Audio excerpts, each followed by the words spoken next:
தோனி இங்கிருந்து போக மாட்டார், இங்கிருந்து வருவார். உலகத்துக்கே முதலா ஒரு விக்கெட் கீப்பிங்ல ஒரு டெக்னிக்கை மாத்துறாரு. ஏன்? Fearless and bolt.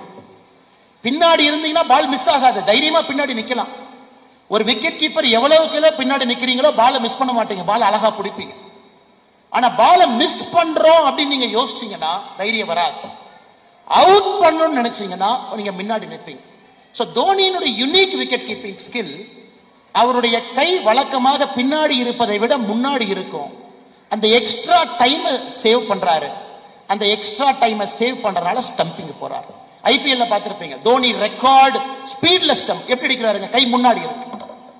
லீடர்னுடைய அடிப்படை தன்மை என்பது ரிஸ்க் எடுப்பது ஒரு லீடர்னுடைய அடிப்படை தன்மை, ரிஸ்க் டேக்கிங் எபிலிட்டி. இன்னைக்கு என்ன இருக்கு? ஒரு ரிஸ்க். நான் பின்னாடி இருந்தா பால பிடிக்கலாம், ஃபைன். ஆனா நான் முன்னாடி போனா மட்டும்தான் என்னால் அந்த எக்ஸ்ட்ரா மைக்ரோ செகண்ட்ல அவுட் பண்ண